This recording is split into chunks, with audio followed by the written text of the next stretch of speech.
Hello everyone, welcome to Toyeen Talks. Hey, to all our beautiful subscribers, we say thank you so much for staying with us. And if you're here, you are new here, we are happy you find us. Please don't forget to like, subscribe, and hit the notification bell so you will be notified for more upcoming videos. In the comment section, please no derogatory comments. Thank you all for watching. Till I will see you in my next video. Stay safe, stay blessed. I love you all. Bye.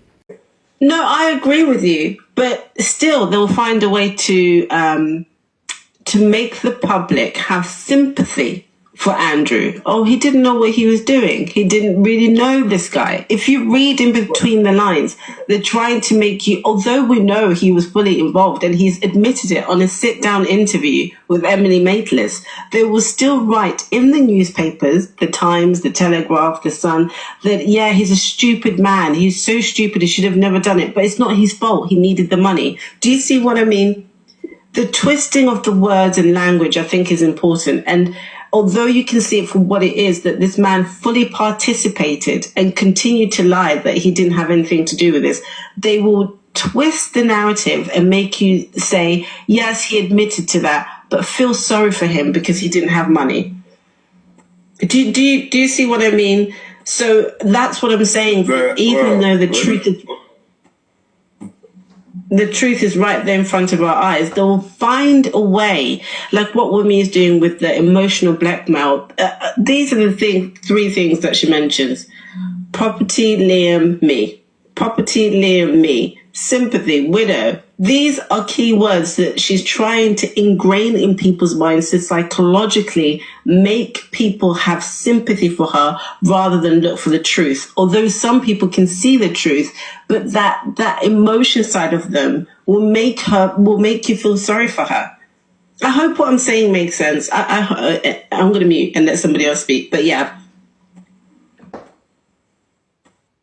Well, Vegetable Island, you spoke well, but I stand to differ in the area of media presence. But you see, Nigerian system truly is corrupt, but they are corruption done professionally in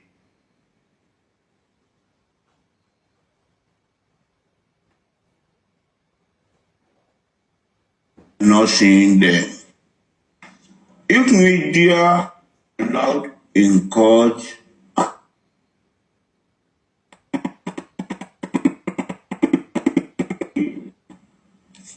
step or every stage of the proceedings is televised or is recorded, no matter what. You see, there is something the government of Nigeria doesn't like. Right? Well, when you have an evidence against them and you paint them negative, you try to expose their wrong to the outside world. It pains them more than anything. So if media presence is allowed in court, there will be room for, let me say, manipulation will be less. The twist narrative would not be as obvious as when the larger population is not aware of what is happening. Presence of the media, though there will be controversies, there can be a lot of back and forth argument. But at the end of the day, any decision that we taken at the end of the proceedings or at the end of the inquest will be the popular one and the ones that is going to appease to the people, because they will not want public aggression. They will not want the public to stoop to the street or to agitate when they know that they've done wrong. So if we can have media presence in court, why would the court be scared of you holding your phone or having a of what is going on? It's because they don't want to be quoted. The court does not want anyone to quote them or does not want any record or anything that happened in court to be displayed outside. They know the implications. They know that even by the time they want to manipulate, that recording can work against them. So if media is, in a nutshell, if media presence is allowed in court, no matter game plan they want to do, it's not going to be easy, and that will have a very strong impact in the decision at the end of the day. Thank you.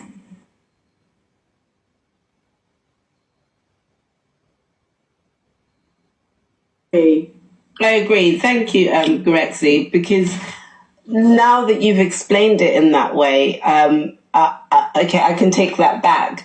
But I still think that they would try and manipulate, even if the media was allowed. And I don't think they're going to allow it. But I think it's better to try than not to try at all. Hi, Tarzan, and I'm going to go down.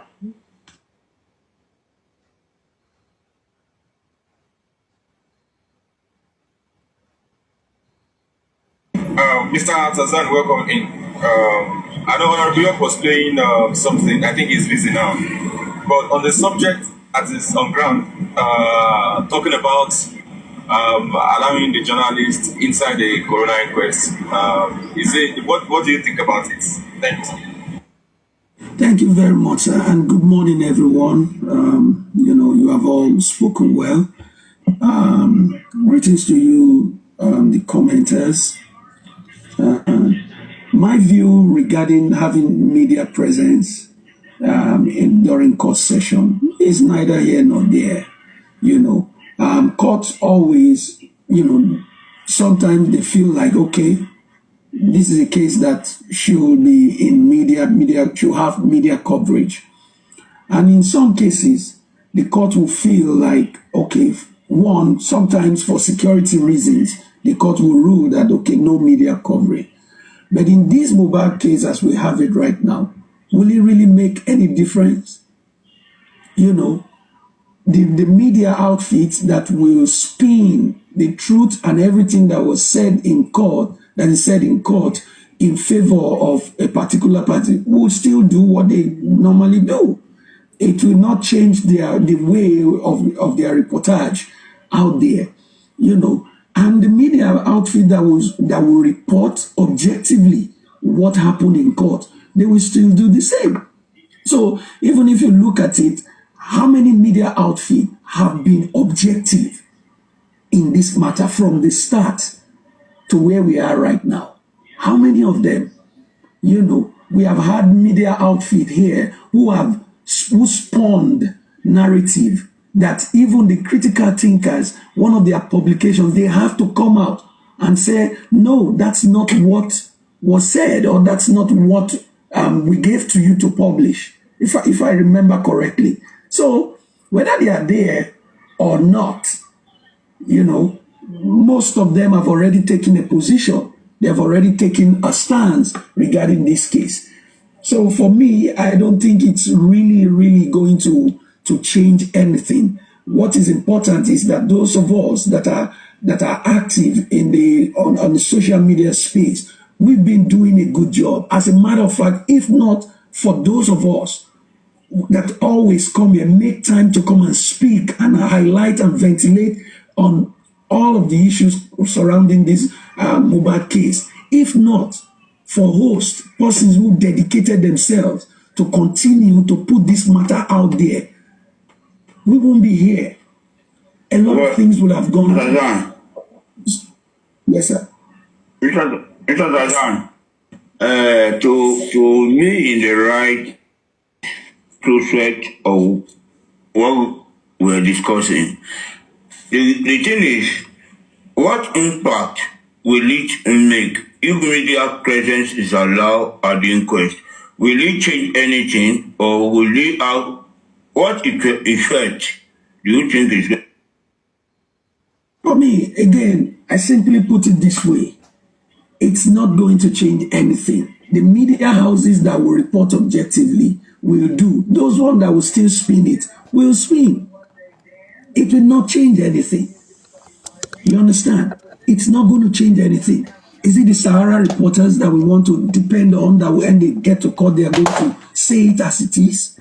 No, they will still find a way to spin it, to twist it in whichever direction they want the narrative to go, or in whatever direction they want public perception to go. Mr. Tazan, why is the reason for that? Can you tell us, please? Why? And what's the reason? Well, the reason varies. The reason varies. Sometimes it is for their how will I put it now? Their own, to draw traffic to their media outfit.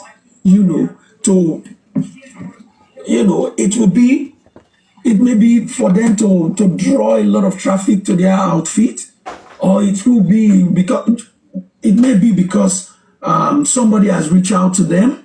It may be because they have a particular interest of a particular person in the matter at heart, for various reasons. Take for instance, if Arise should send that same lady that interviewed Wunmi to court to go and cover the proceedings, what do you think will be her reportage when she comes out? It's going to be in the same light. Or if it is those TVG ladies, one of them has been, assigned to go and cover court proceeding, what's going to come out of it? Or let's say QH Radio decide to send a reporter to the court to cover the event of the court.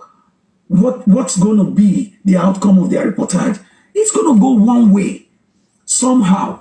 So for me, it will not change anything. Even if they come here, Mr. Tazan, I've seen some of these journalists, it's the risk that is involved. Some of them that go ahead and say the truth, their life is always at risk. We see cases like that.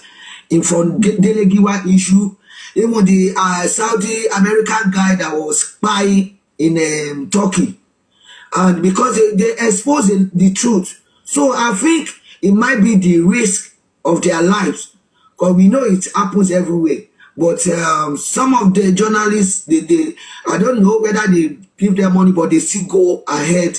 I know there's power, people that in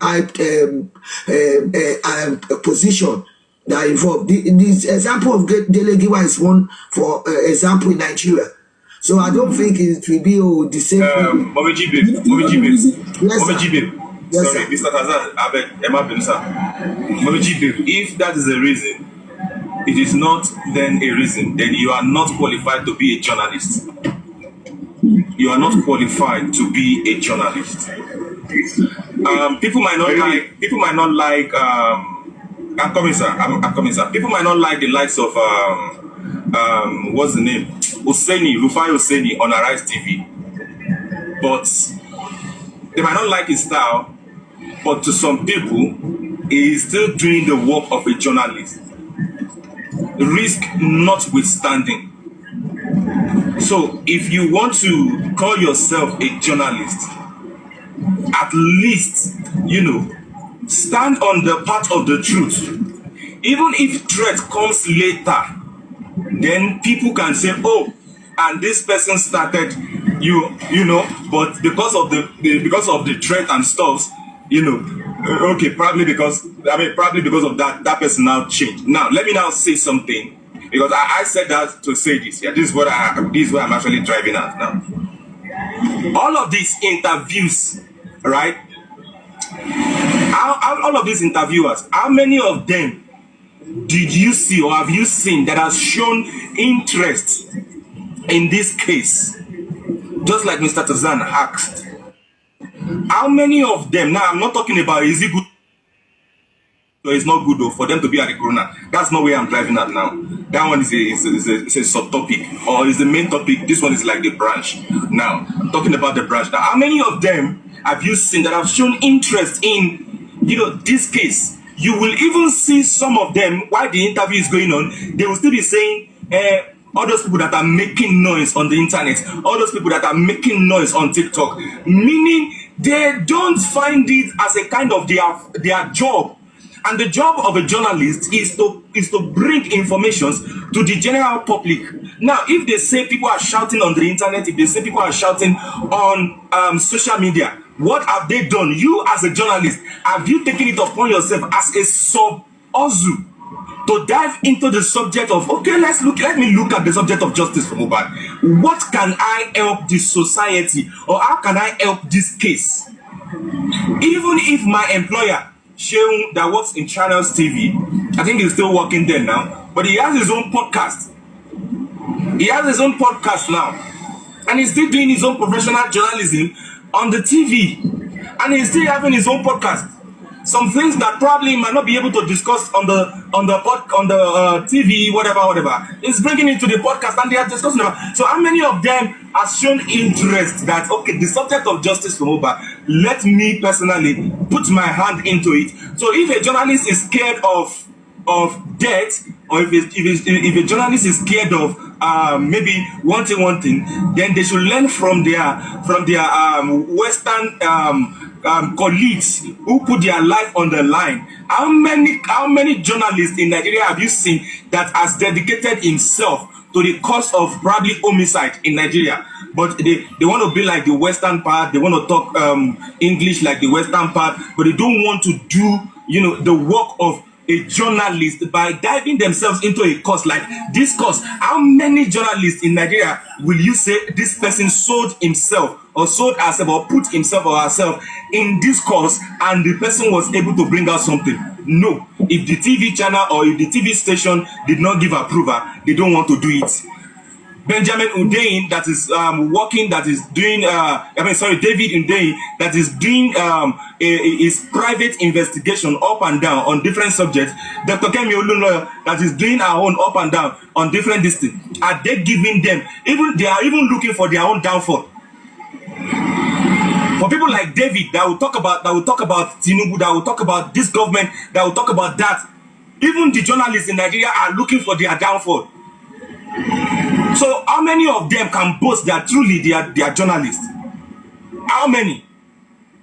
But then, is it good to have the journalists at the inquest? Perfect. The people who orchestrated it knew the reason why they stopped it. It would have been a good thing. If the legal team of Mohbad can put in, it will be an addition. I believe it's going to be an addition, and it will be well documented, and they can be referred to. In other words, what I meant to say is this: if at the inquest the journalists were present when the Black Widow said he died at home, if the same Black Widow goes to that same television station or radio station and said he died in the hospital, they themselves will be able to refer to it. But they knew what they were doing. That's the reason why they stopped the journalists from having access. But if we can still put in to it that we want the journalists to come and cover, we want the TV and the radio station, even BBC, even as far as BBC and CNN to come and cover. We know the likes of Sahara reporters, we know what they stand for. But if we can have the likes of, at least we will still have maybe 70 or 80% transparency, you understand, of what happened in the court. So what they meant to do by that, this just came to my little head now. What they meant to do by that, they never imagined or they never expected that there will be people like Veron, there will be people like Westo, there will be people like Redzi that was going to be visiting the coroner inquest, who is going to be reporting live. They thought it's just going to be an inside. Oh my goodness.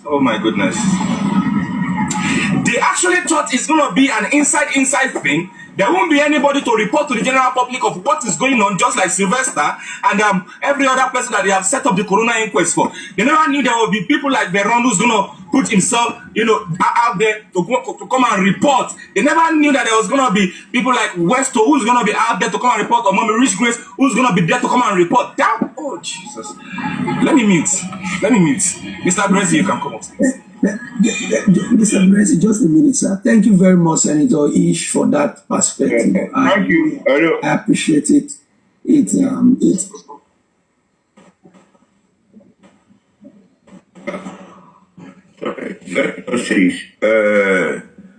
I wanted to say, I wanted to let Mr. Tarzan understand that we're talking about what impact will it have on the overall decision from the court if media is allowed?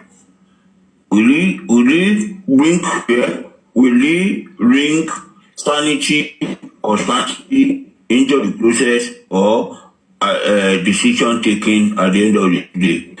That was your talking about thank you very much, of everything. Now let me now say something to what he said. You see, let me start with this.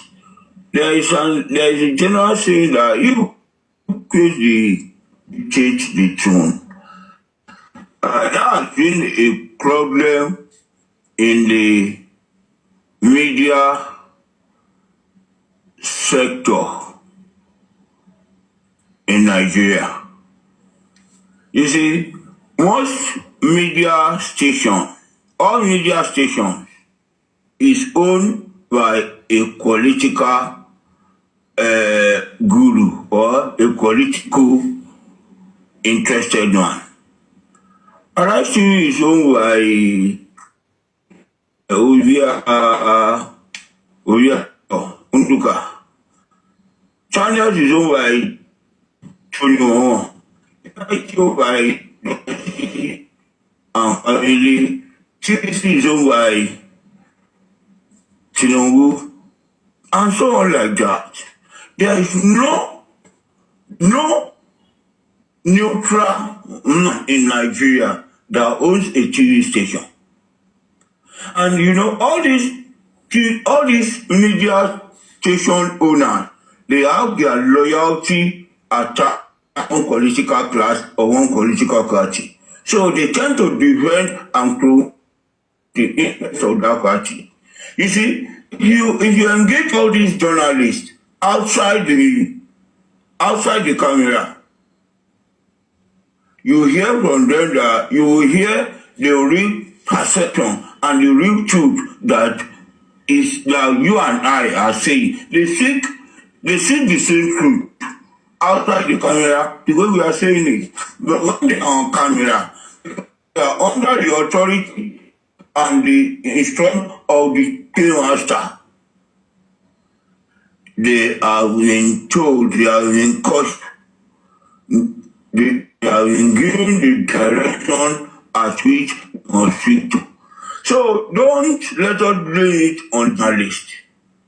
Let us look at the media operation in Nigeria. Why is it like that? It's because it's not independent. We don't have independent media outlets in Nigeria. Everybody is in. Look, even if you go to newspapers, you see the headlines and their captions, you will know that this newspaper is loyal to this particular party. I think this newspaper is trying to promote this person. You will get from the caption and from the news they report. It is a major problem that goes beyond Mohbad case. It is a problem that Nigeria and Nigerians have been facing for a very long time. We have discussed it in several forums. We have discussed it in various symposia. There is still no solution, and that is what is playing out in Mohbad case. If you want to hear from TUC now, you should know the side of the conception or the narrative they are going to give on Mohbad. If you go allow AIT to come and say something, you will know that from this angle, this is what they will say. And so on like that. It is the paymaster that these journalists are loyal to. And because they want to keep their job, unless they are ready to leave. Even the podcast humans is still very cautious because he knows that Channel TV is monitoring every activity he does. I was listening to Rufai Oseni yesterday. One said openly that stand with Senator Akoti, Natasha. That I stand with Natasha Akoti, and he was hitting out on Akwa View. That's because the loyalty is not the loyalty is not what the ruling part. I am not being judgmental whether that's anything right or wrong, but at least in the sight of many Nigerians, in the overview of what we think that is. According was wrong, and I appreciated Senator Gulewe who came to arise today to us. Even that's right from the same party and bring the same health job to their overall master. Well, now we study. Journalists speak according to Chris, the owner, and their masters. Thank you very much. I know very soon now we have got our own stock studio that will not be biased, that will not even listen to anybody, but we will broadcast and that as the news is supposed to be to the entire world.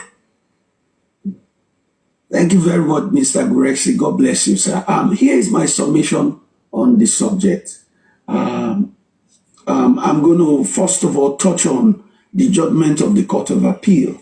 We should always keep that at the back of our mind, that the magistrate, the Court of Appeal ruled that the magistrate has powers to direct what goes on within her courtroom. So let's keep that in mind. So fine, the legal team could request, but we should know that it is up to the magistrate to decide whatever goes on in that court. So we keep that at that. Now, secondly, the reason why I'm saying that it will change nothing.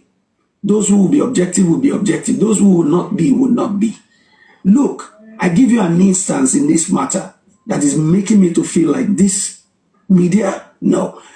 When Yomi came out and told the world that there is a warrant of arrest, there is a letter of invitation for Wunmi, one would have expected any serious, objective media outfit or reporter or investigative journalist to have approached the police.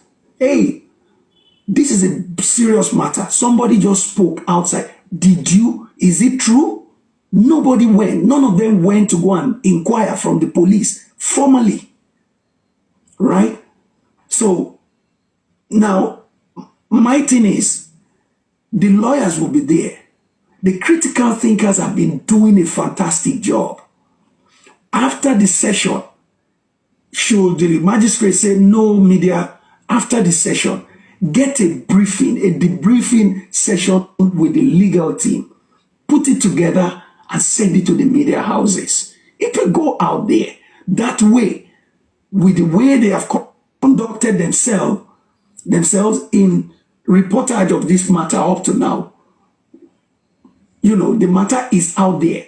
You go to the lawyers, get a briefing on everything that happened in court, and you put it out there in the media. So this is my view. So if the magistrate decides that, okay, yes, let them bring all their cameras and whatever it is, that's fine.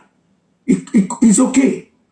But for me, I don't think, those who will still do whatever they want to do, they will still do it.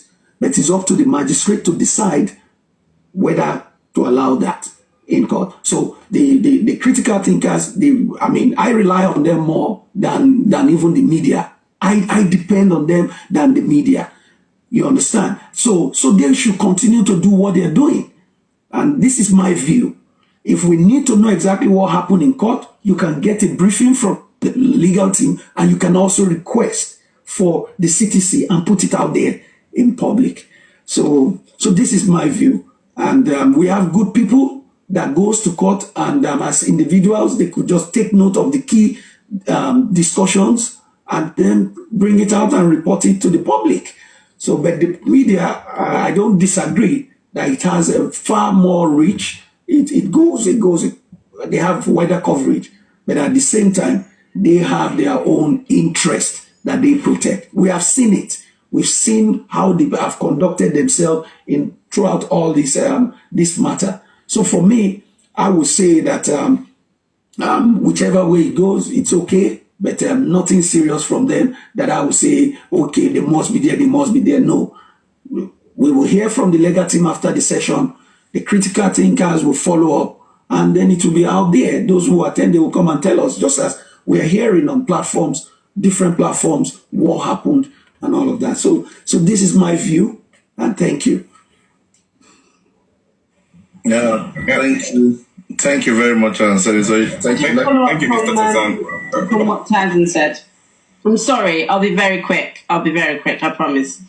I'm going to quote something that my grandfather once told me, and it's because of what Ish said about journalists. Any human being or any man or woman that works for a corporate media company is not a journalist. That's what my grandfather told me.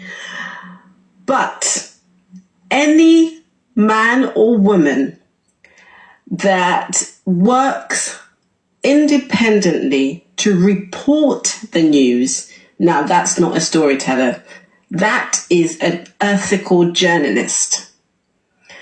One thing that my grandfather told me a long time ago, because he got in trouble with, he was a surgeon, and he got in trouble at work.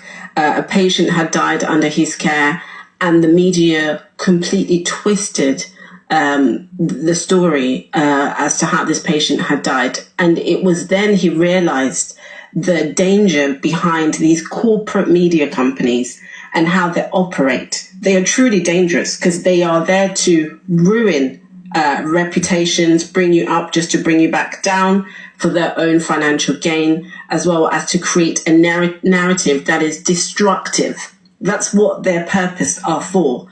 I'm sorry to have to elaborate in these big English, but that's the only way I know how to express myself. So ever since then, I've always understood that big media corporations like TVC, Arise, or whatever, they are there to, they create the news. They do not report the news.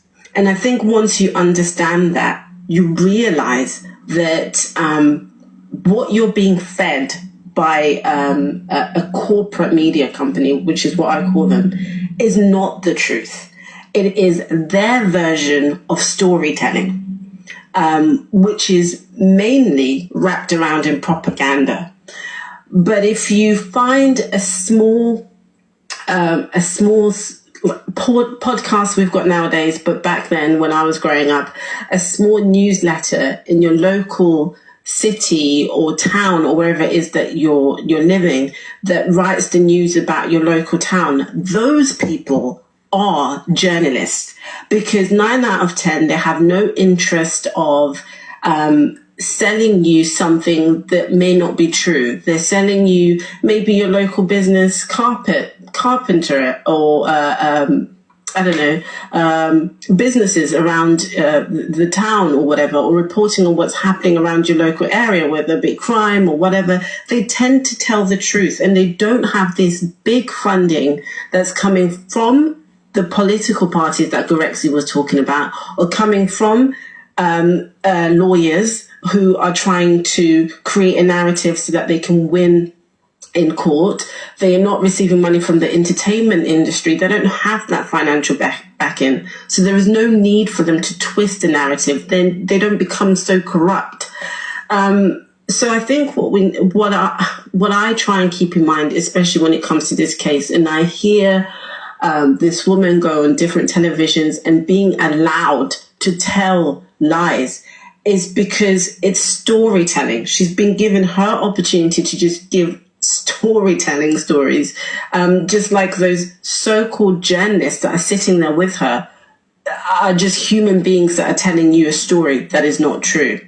I hope I wasn't too long, your daddy, but I just wanted to say that so that people can truly understand the meaning of journalism. Somebody who's sitting in front of a of a screen on a television in your living room or your front room or whatever everybody calls it around the world is not always a journalist. They're just not. And I think once you're wise enough to understand that, you understand how the world works. Anyway, that's what I wanted to say, and I'm going to mute.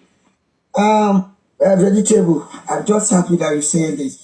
Is that the job of journalists not to be saying the truth?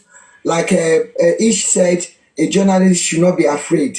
Because I just remember of recent, when they were saying the news, I think I watched it on ITV News or another news, whether BBC.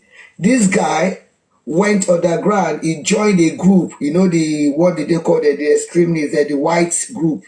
What did they call it? And they will be planning to launch an attack this month. And when they go out to play basketball, these journalists always go with them. This guy, they didn't know. And he did the job perfectly.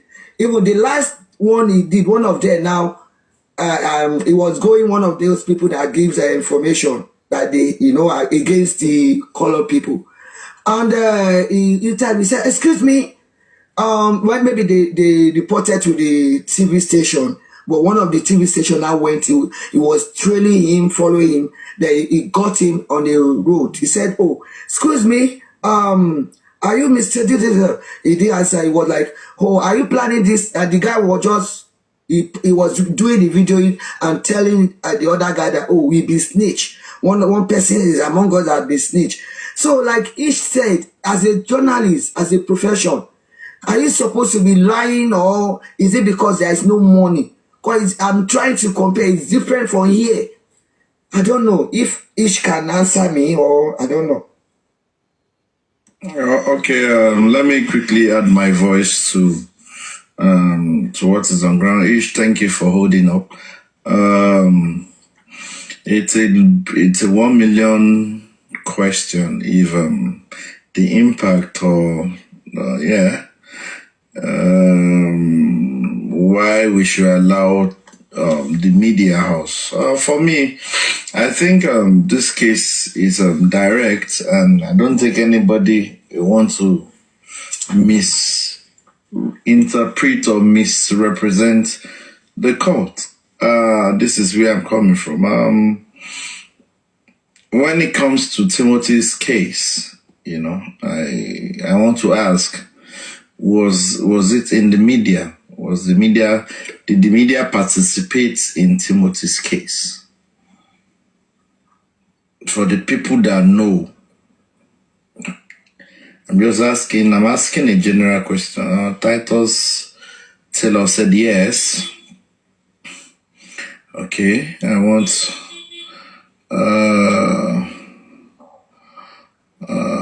okay. Mr. Bresu too should be, because they are on ground too. Okay. But we read most of this thing on the Punch, on the newspapers. Yeah, everybody is saying yes. Now, if it was on ground, and this is for me, I think this is the way I view it. It's just to give the case a wider view, and so that people will still know that this case is ongoing. Because at times, let's be sincere to ourselves, some people don't even know that this case is still ongoing. So for me, it's just another avenue to make people know that the case is still ongoing. You understand? Just like the Timothy's case, nothing more, nothing else. And I don't think they'll be adding what is not. It's just they're just going to be there, and if it's coming up every news or today on Justice for Mohbad, some of the witnesses were invited to coroner inquest, blah blah witness one. Some names, blah blah blah blah blah blah. This one we were able to show up. This that one did not show up. the magistrate that issued a bench warrant, I just feel that it's going to give, for me, the way I'm viewing it, it's going to give more popularity to the case. And it's going to help. I'm sorry to cut you off, but I have to ask you something.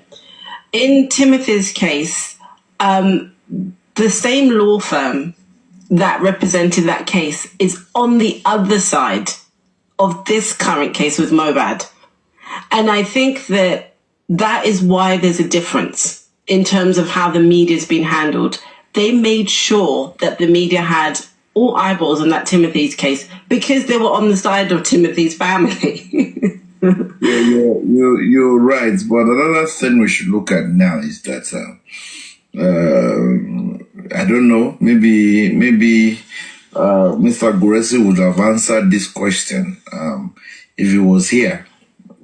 And the question will have been, is Falana still in this case? I don't think so. If you ask me, I will tell you, I don't think so, that Falana is still in this case. But for me, if the presence of media for me is just another plus that will help let people know, people that are now on TikTok, that still know that this case is still ongoing. Because when you talk about justice for Mohbad with some people, they'll be like, you want to take part in the case here? Meaning, I've not finished the case yet. So, for me, I just feel that presence of media will give a wide coverage. Title said, and less confusion and narrative. That is why I said that if the Baba's team could apply for having the presence of media in the corona, and I can say that Baba Mohbad doesn't have anything to hide, so and this legal team, they cannot, they don't have anything to hide, so they cannot be against. So I think the magistrates will really need to look into that and see how far